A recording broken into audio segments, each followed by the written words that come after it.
right. Hello, hello. Welcome back. Today I am with Katie Garry and Seek Help, and I am so excited. So thank you for joining me, Katie. Would you like to introduce yourself? Yeah, thank you so much for having me, Erica. I'm so excited to be here. For those of you who don't know me, my name is Katie Garry. I am the founder and CEO of Seek. Our core product is the first at-home test that measures how alcohol impacts women's health. It is so awesome.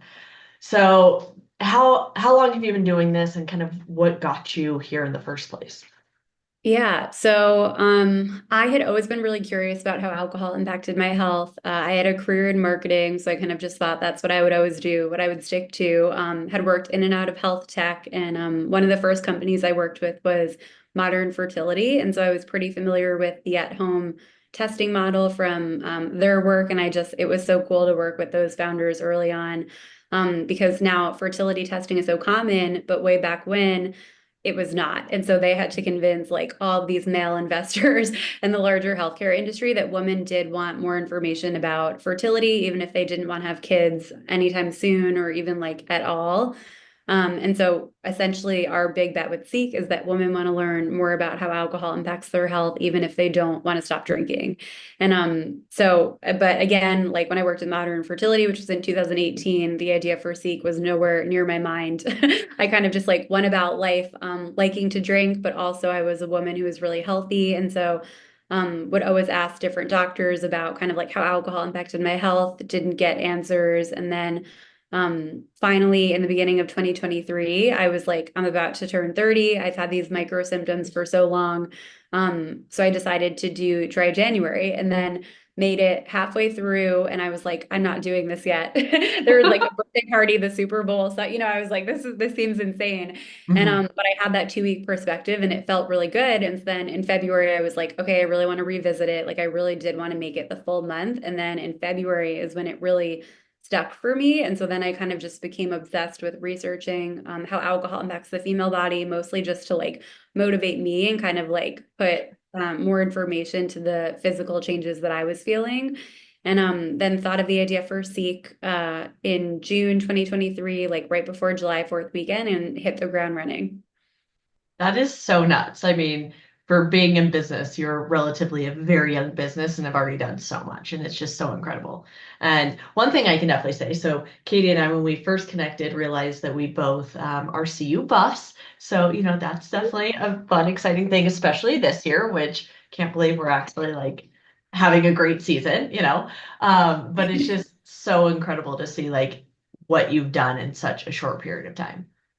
Yeah, thank you. I know it feels almost serendipitous. Like I definitely work hard, but I think like this is a gap within the healthcare industry and it has been for way too long. And so I would not be able to do it without all of the different physicians and researchers that we work with who like developed the test and all of that. So I mean, I owe it to so many people, but especially to them that they like believed in this idea and they were like, we want to fix this too. Absolutely. Well, and I'm not going to say regret because like it wasn't even an option, but my wish was that I could have done this test a couple of years ago when I like, was starting out on this journey, since now I'm a very seldom drinker. Before I was a daily drinker. So I wish I could have seen like the transformation from a couple of years ago to now, like what my blood work said, since I did just get the test and I, still was able to learn a lot of great things from it. But I'm just so curious, like how differently my results would have been 3, 4 years ago. I know it was like what I wish I had. And I think we Yeah. spoke about this, but for anyone who's not familiar, I did like the early first time that I realized alcohol impacted my health was I was working for a women's health magazine before working for Modern Fertility, and I got abnormal blood work back. And since I was so healthy in every other area of my life, like the joke I would say is I would meal prep cheesy pudding for breakfast. Like I just, we have like, different tea tastings in the office and like yoga in the office. And it was just like I really was living a healthy lifestyle outside of drinking alcohol. And so when I got that abnormal blood work back, that was the first alarm bell. And so same with me, like I can only imagine of when like I started this journey, Seek is like totally what I wanted. And I'm so excited for the woman that now like get it. Yeah, I Yes. can't believe it. No, exactly. So, what are for obviously how open you are for sharing about your personal journey, since Shame Over is all about helping women to drink less without having to cut it out entirely, unless that's obviously a choice. For me, I feel like it's just such a personal choice. You can have your doctor, your spouse, your friends, your family tell you that you should, but until you're ready to make that decision yourself, like it's likely not going to be successful, at least long term. So what are some of the things that even on your personal journey, because I know you said you were super healthy, but you still had abnormal blood tests come back. So talk me through a little bit of like what you found out about yourself, again, whatever you're open to sharing, and just some of the things that alcohol does kind of impact that we just might not be aware of. Yeah, so I think like so when I first went into this journey, it was kind of, I had like many symptoms over the years. So I had like cystic acne in 2020. I ended up going on doxycycline for it and like it resolved a little bit, but then would still flare up. I have rosacea, that's just like an ongoing symptom. I was really bloated. I just was really exhausted and irritable. Like I had like a short fuse, I guess you would say, but I wouldn't like react on the short fuse. I would just become like really impatient with like little things, which was frustrating. And um, those are things I thought could be attributed to alcohol, but I wasn't really sure. And so when I stopped drinking, I started to see some improvement, but it wasn't until I really made it the full month that I was like, wow, like it really was impacting my skin in these ways. It really was making me more bloated and kind of just like hungry, and like, craving junk food in these ways, like the way it impacts our microbiome. It really was making me more irritable and anxious than I had realized. And I think a lot the reason that kind of like those symptoms go over our heads is because you don't have to be like a daily drinker or you don't have to be hungover to experience those symptoms. And so I would, only drink on the weekends, but I would experience these symptoms throughout the week. And like, I didn't think that alcohol could be attributed to them because I only associated alcohol related symptoms with hangovers. And so I think what Seek really focuses on is getting to the root of those micro lingering symptoms that just kind of like continue and go by the wayside. And we don't realize that like alcohol could be causing them. Totally. And I think that's such a great point because that is, I mean, obviously the one of the biggest negatives of alcohol is the hangovers. And same thing, like, well, if I'm not drinking enough to be hungover, like then, I'm fine. But I think that's also kind of what we've been taught culturally throughout the years, especially, wine, like a glass or two of wine every day is fine. It's healthy even, and obviously the more research that comes out about that is not necessarily the case.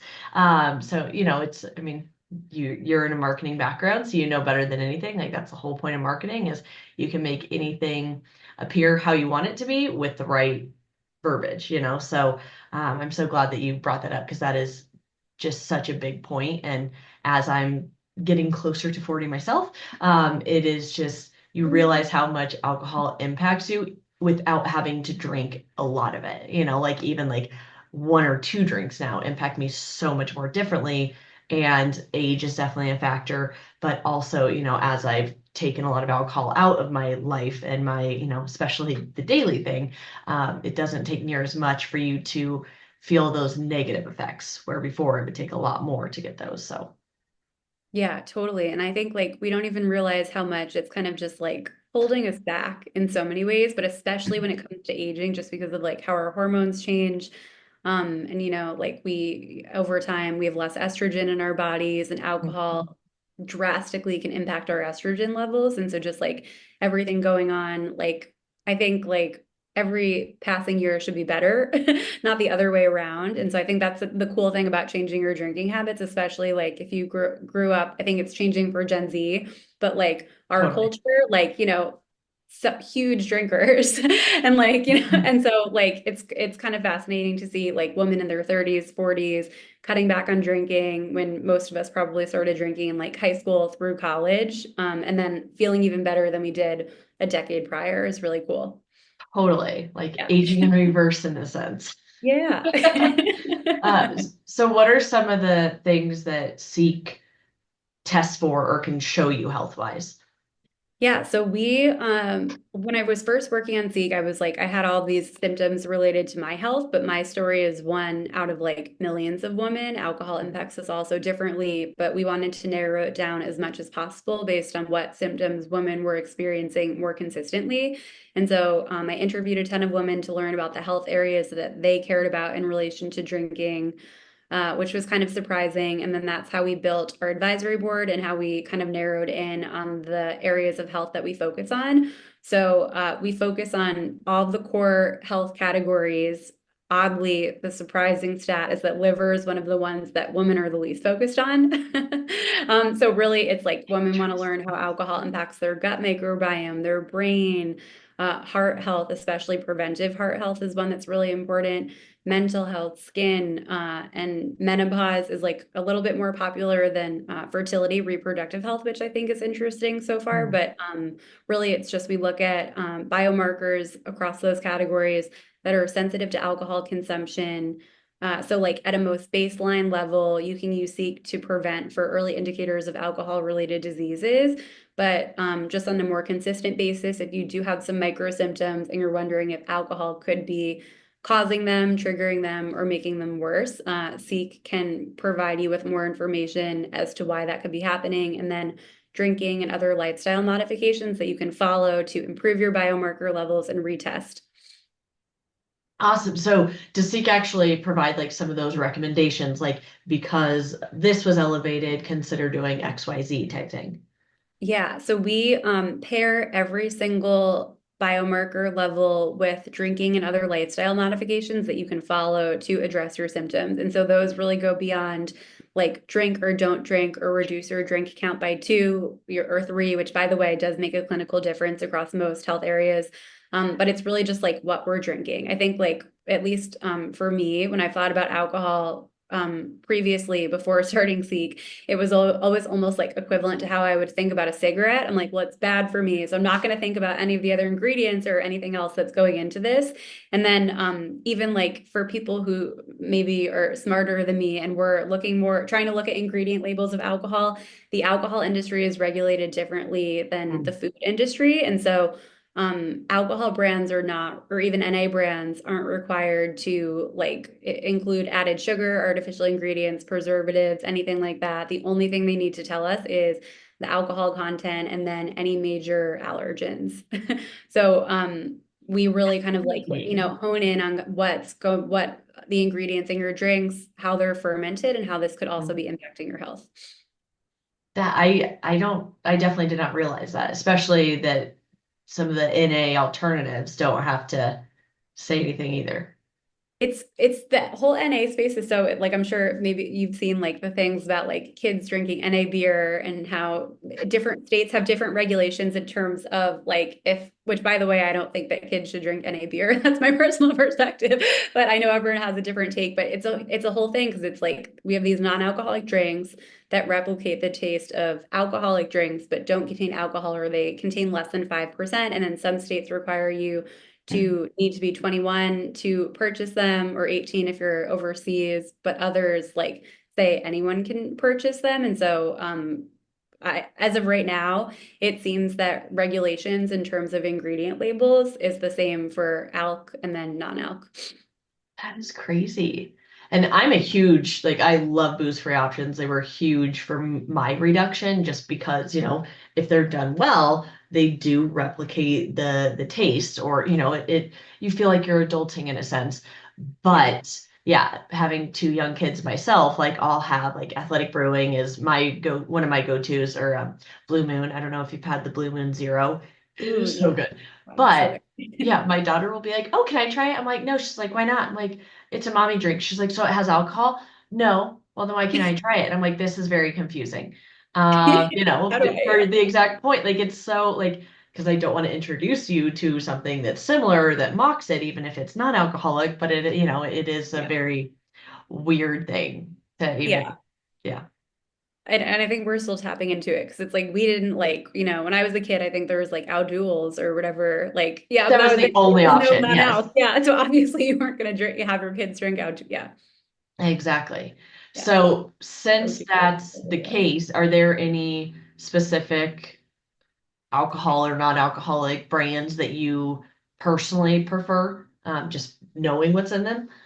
I feel like most of the brands across the board are pretty transparent about ingredients and they really, want to give us healthier options. And so Yeah. I think as long as there's like ingredient transparency, low sugar, I'm totally game for it. I think like in early on in my journey, I was much more into non-alcoholic beer. Not that I still don't like love non-alcoholic beer, especially with like football season, fall, like love non-alcoholic beer, but I was much more into like the traditional alcohol substitutes, like non-alc wine that really tasted like wine, Yeah. just because like even if you're like, let's say you have two drinks and then you're like, do I want a third alcoholic drink? It's such a nice switch. And then sometimes it's like you don't even need that third drink. And sometimes like we'll have that third or fourth drink and we're like, that was too much. And so it kind of just makes you feel like you're still like fitting in and tricks your brain into feeling like you Mhm. still get that like little buzz relaxation, but without like over drinking. So originally I was on that path, and now, well, I still love like wine that tastes like wine, like Buzzkill is one of my absolute favorite brands. Shirley is a Oh, I've great not brand had too. them. Oh my God, they're so good. I need to send it to you. Oh my Okay. God, so good. Buzzkill. Okay. Yeah, so good. Another female founder who's like incredible. What was I saying? Oh yeah, now it's shifted a little bit. I would say I'm much more into like functional beverages at home, or aperitifs I really like. So that's kind of Oh, how it's continuing to evolve, but at home yes. I find myself reaching more for like aperitifs, functional bev than traditional non-alc substitutes. So when you're saying functional, from my understanding, you're like the ones that either like have kava or adaptogens, or on some level are supposed to still give you some kind of like feeling or effect, obviously without alcohol in it, correct? Yeah, just like a little subtle relaxation, or I guess whatever you're going Yeah, for. yeah, I'm yeah. yeah. I have not tried many of them yet, mainly because like I'm so interested in them, but I do not want my kids to accidentally be like, "Oh, this is a canned beverage that I can have." Yeah. So like the ones that I have, I like keep elsewhere. Yeah. Have you tried Aplos? Yes, That's yes. actually been my favorite that I've had so far. Oh my God, yeah, no, I met the founder actually in an event last February, and Oh, or one of the founders, the CMO, and yeah, it's so good. I had like a margarita or something at the event that they made, and I was like, this is a real margarita. the Ume Spritz Yeah, is my favorite. They came out with the margarita at the same time. Oh my God, it actually I know you follow or are a fan of Soberish Mom too, and she did one a while ago that was basically comparing like the functional beverages and some that actually work very quickly and others that, basically you have to have like five of them to feel the effects. And it's like, no. yeah, So that's my other thing where it's just like I need to know the ones that are like worth trying that you actually like kind of get a the feeling, because a lot of times, especially, we want to not only have that adult feeling, but for a lot of us, it is that turn off. It is that, like actually getting that relaxation or, the step down from like feeling so stressed or whatever. So being able to turn to other things like that, very helpful. yeah. The way that I think about it is like if you haven't explored your relationship with alcohol yet, but you've made another lifestyle change, such as like waking up earlier or like cutting out, like taking a break from gluten or dairy or junk food. In the Mhm. beginning, it's so hard because when you're like reaching for that food, you're expecting that huge dopamine hit. And so it's the same thing with drinking. And so I remember Yes. like when I first, that's why the non-alc substitutes that taste like the replica of your alcoholic drinker so great, but like if you don't get that buzz, it's like, okay, what am I even doing this for? Like I almost had a hard Mhm. time appreciating some of the tastes of like Yeah. these incredible non-alcoholic drinks, and like, these like food and bev scientists, I guess, that put them together because my brain Mhm. was so wired for the dopamine hit, not the Yeah. taste. 100%. Well, and like That you, changes. yeah, yeah. Early on in my journey, I really started getting into the non-alcoholic wines in particular Mhm. as a way to alternate. It was not like starting out with it because same thing, like you're not getting that initial hit that you're looking for. And Yeah. that's exactly what I was looking for early on, 100%. I will Yeah. absolutely say that. But after I'd had like two glasses, if I poured a glass of that, then it was a lot easier to be like, oh, I'm actually good. Because again, like your brain still thinks that it's doing it, but Yeah. it's prolonging the next drink, but you're still having the enjoyment of the glass of wine in front of you. Yeah, exactly. Yeah. Exactly. And it's, yeah, and that's why I love what you're doing so much because it's like I think like for people that aren't going for that dopamine hit, they're not big drinkers to begin with. Like it's so easy for them to do dry January. It's like they're not going to understand what works. I think it's like, the women who like have loved drinking and like they're like, this is such so foreign to me and such a tough switch for a million and one reasons. Like those are kind of like the tips and tricks that they need. And so I Oh, love that you get it. I get it too. I was the same way. yes. Well, and I work with so many moms and especially women, like almost everyone I work with is like 40 through 60. And, so like very different part in life than, I was in my 20s. But it's just everything from the stress of, daily stress and work stress and mom stress and even, menopause and all of these different things. And like you said, like the younger generation, it's looking like are going to have very different relationships with alcohol than we did, which is amazing. But for us, like we've been drinking half of our lives. So you can't Yeah. just automatically be like, oh, I'm just going to stop drinking. Like Yeah. some people can, but the majority, it's just like, well, no, like it's my body and my brain know that that is my time to decompress. That is my way to have fun. That is my way to, all these different things that we've taught ourselves that are not necessarily factual or entirely factual at least, but it's kind of undoing that and it takes time. And that's why I even started this was everything else is just all about like going completely sober, which for a lot of us is way too intimidating, especially if we don't feel like we need that. It's just like, like I'm interested in drinking less, but I don't want to like not drink for 30 days or 60 days or a year or whatever, like getting into that process that is so intimidating. It's like, screw it. I'd rather just not do it than like have, if that's my only option.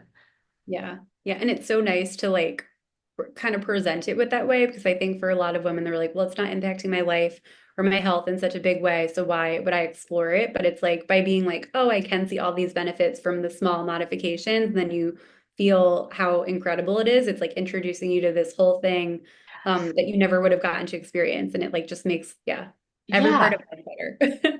Well, and it just, I Not feel like even it's knowing so it. Yeah. empowering because you just, like alcohol was probably my number one accessory. Like if I was out, it was my liquid long johns, it was my confidence, it was my everything, and so now being able to be in those exact same environments and if I have a drink, great, but I never feel like I need to be there, like Mhm. that's incredibly empowering.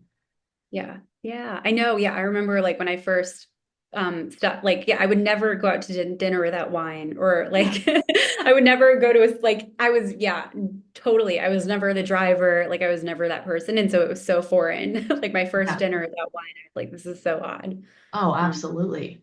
So I'm assuming, because I know like attracts like typically, are a lot of your friends and like your core group, are they kind of in the same area as you, either non-drinkers or take it or leave it drinkers, or kind of how does that look like for you guys?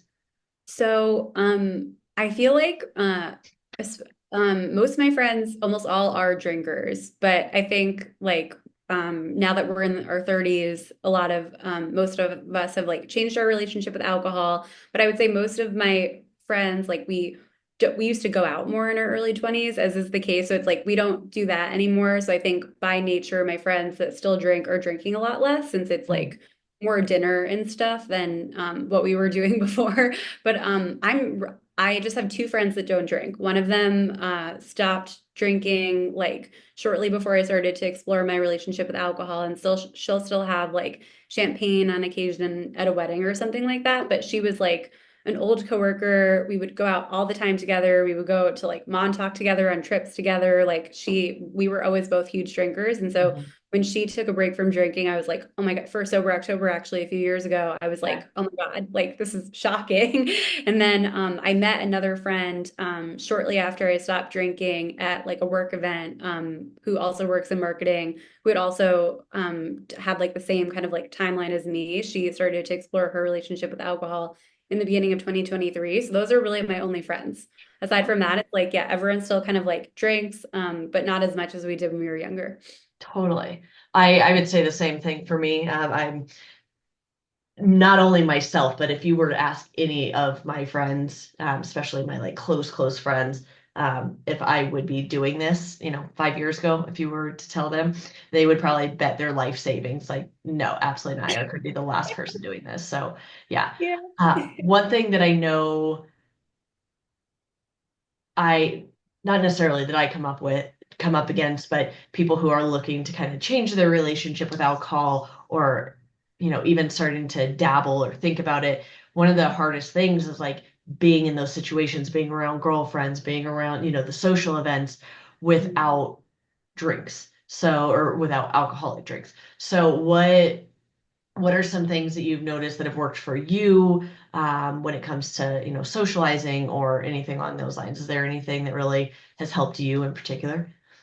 I think the NA drinks just from the very beginning have been so helpful because it's like you have something in your hand, and then also even if it's like a beer in a glass or wine, like strangers won't know that you're not drinking alcohol.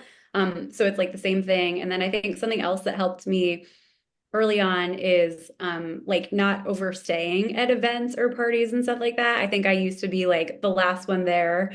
And if you're not drinking, it's like there it gets to a point where people start to like repeat their stories kind of, or like when people get super drunk, it's like if you're not drinking, if you're sober, the conversations and the experience is just not the same for you. So I think like being comfortable not staying somewhere for like 5 hours, maybe Mhm. 2 hours, or like being comfortable kind of like going home early is super empowering. But I think I was really, I'm not, I'm curious to hear about your experience, but I was really lucky in the sense that no one has ever like pressured me to drink, even like bartenders and stuff, which I find odd because I live in New York City. Like, no, I've had almost like, I don't think once anyone's been like, oh, you're ordering an NA drink or you're ordering like, a seltzer water. No, like, why are you not ordering alcohol? No one's ever said that to me. Yeah. No, I would definitely agree. And I think a lot of bartenders are actually much more appreciative of it. I know that there's a lot of people in the industry that have struggled with alcohol themselves. So I think that they, for the most part, not always, but they can be a lot more like encouraged, by that. And at the end of the day, it's a business. Like as long as you're paying them, they don't care. So that's why I try not to just do seltzer water at times or at least tip them or whatever. But Yeah, the yeah, tip. Yeah. I would definitely say the same thing as far as like not necessarily feeling pressured. For me, it was kind of easier because I know like when I first kind of started it, not started into this, but a little bit after I'd been doing this, I also got pregnant. So, like the crazy thing for me on that note is like when we have this excuse, like I'm pregnant, people aren't questioning. People aren't like, they're just like, oh, cool, congratulations.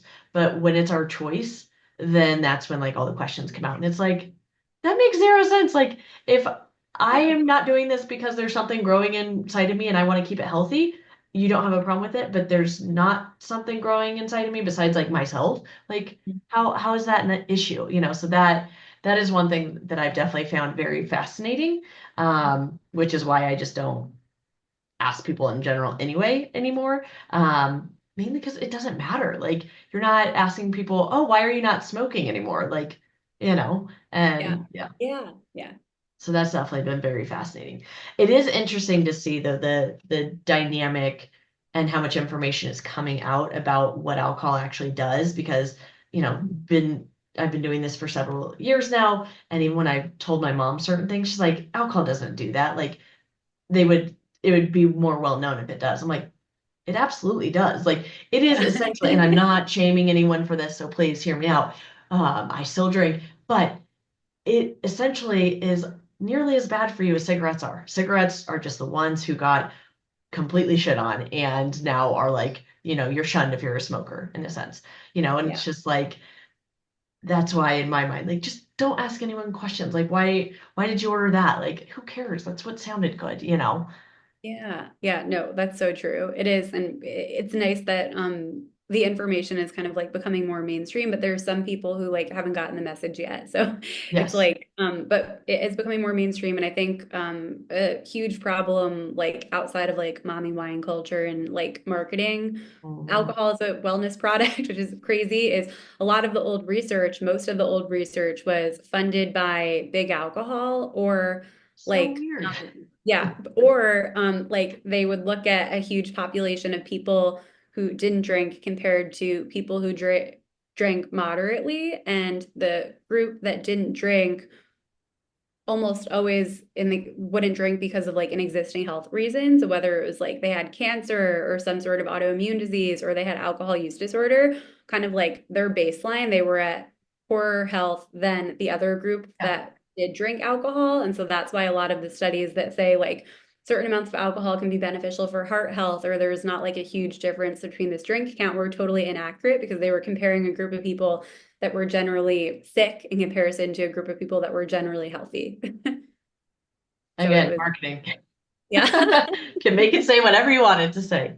Yeah. Uh, One thing that you had mentioned, like going out and just staying, not feeling the need to stay so late. I totally, totally agree with that. I now like will before I'm a prompt person, so like I would like to be there, on time or at least early on. So I wasn't, I'm not the fashionably late type person at all. But like Right. you, I would definitely be one of the last ones. Now it's like really nice coming in later. And people have typically started drinking because as soon as they get there, they get a drink immediately. So they're kind of already warmed up. And then, like you said, once you start hearing the same stories again, or it's just getting too loud and like for me overstimulating, it's so easy just to leave. But I feel like my conversations when I'm there are just so much more impactful and like, you're present for them, you're like remembering all of it. And it's, I don't know, I never feel bad when I leave now.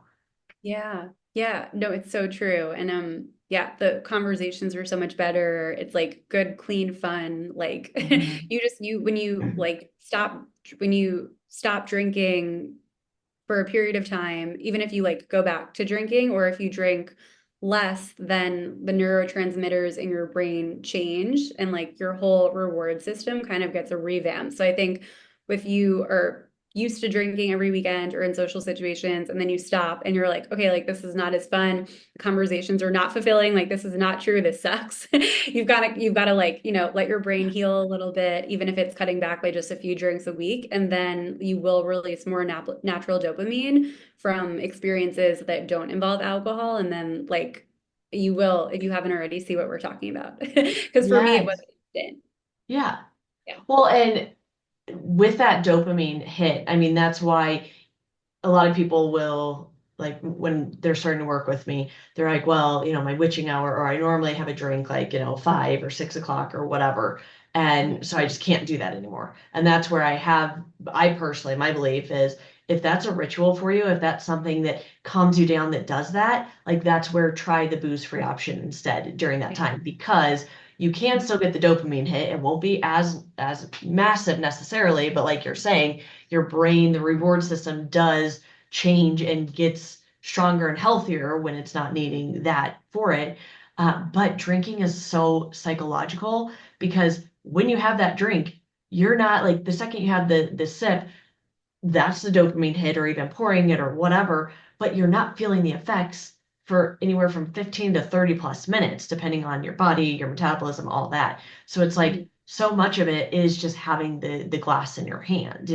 So like reminding people of that and like when you're being mindful, when you're having these moments where it is the experience, if you take that away entirely, that's why so many people feel like they're constantly white knuckling it because that was the only time that they made for themselves in the evening, for example. And now they don't have that and they wonder why they're pissed off all the time. I'm like, you took away like you're happy, but your happy wasn't about the drink. You were just making an experience of it and you're no longer doing that.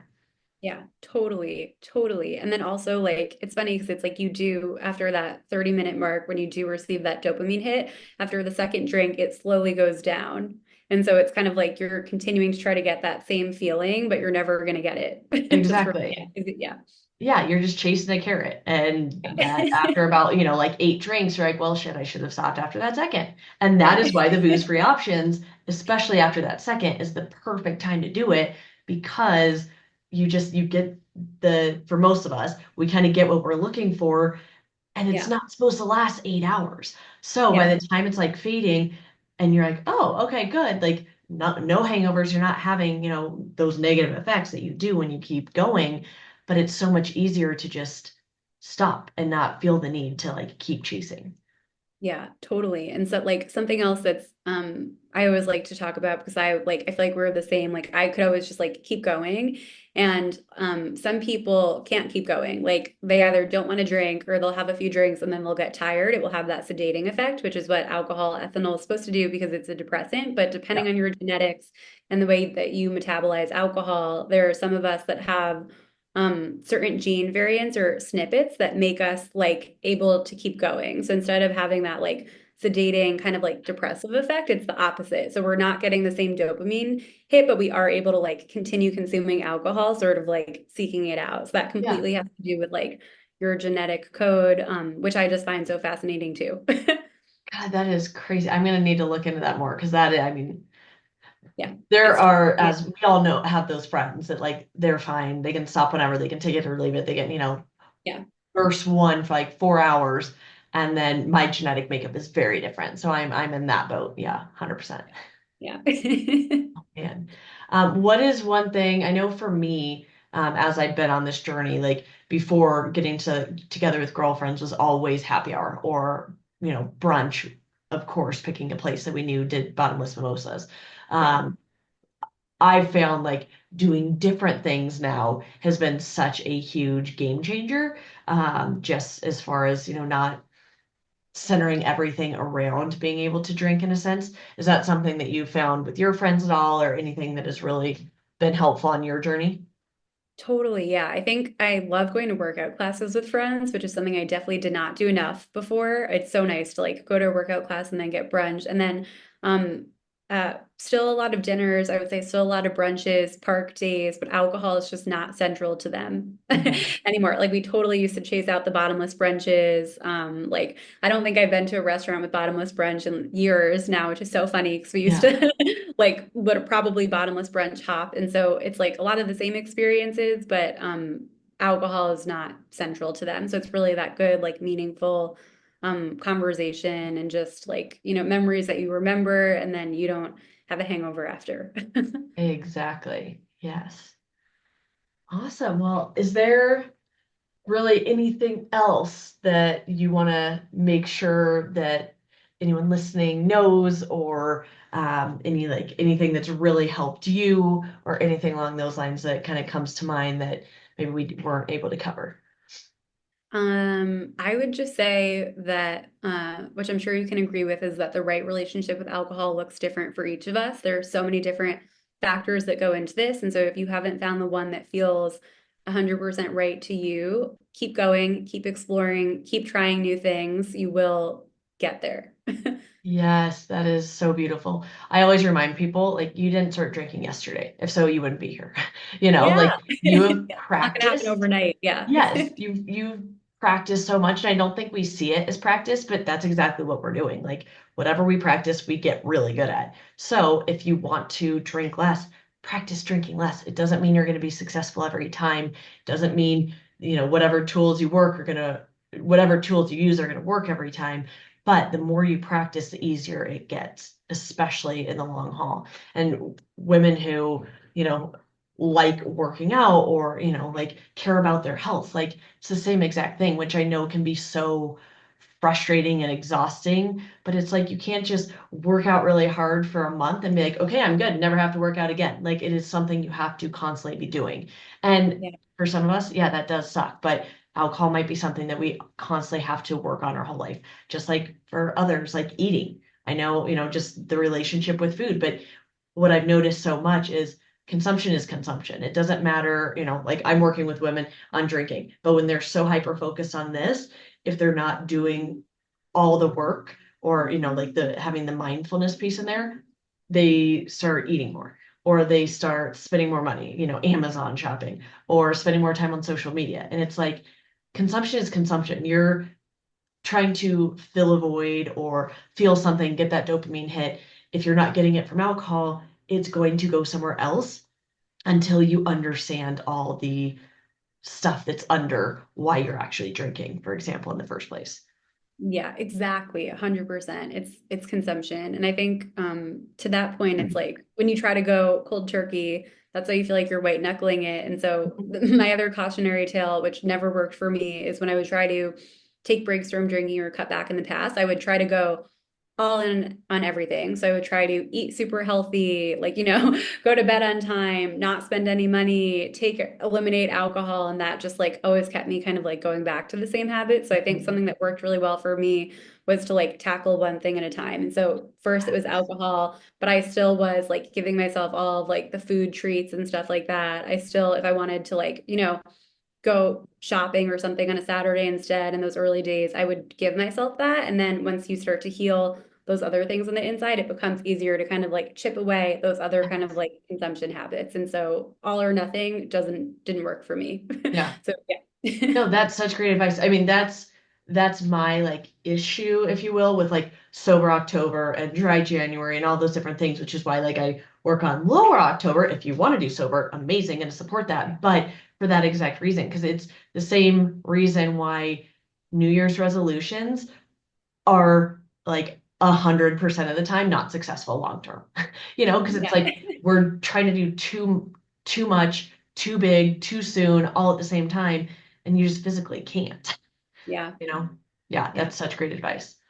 So, how can people find you, find Seek? How can they get started? Anything along those lines? Yeah. So you can find us at seekhealthtest.com or you can follow us on Instagram or TikTok. Our handle is Seek Health Test. And then I would recommend taking the quiz. Our quiz is just a short 4-question quiz.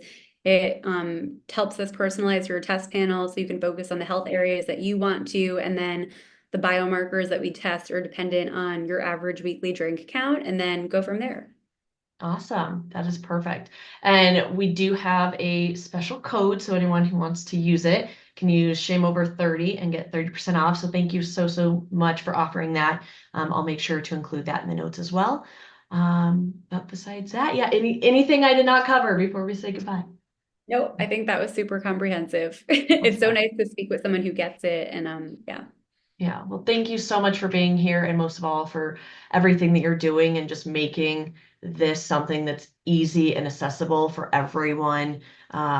It's so important, especially as women. I feel like we hear this all the time, but we have to advocate for our health, and this is a way to do it so easy without having to necessarily, get your doctors involved or anything, because I know just the shame is real if you're, talking to your doctor about like, well, I want to know how alcohol is affecting me. Like all of a sudden, people have their judgments or their minds made up. So this is a great way to be able to get some answers on your health in a very discreet, personal way. Yeah. So. Thanks so Awesome. much. Well, thanks for being here. Thanks for all you're doing. And thank you for listening, for checking in on this. We will be back, I believe, next week. I took a solid month hiatus. Kind of needed it for several different reasons, but just excited to be back and so glad to have you here. And again, thanks to UNC for all you guys are doing. So, Thanks so much again. all right.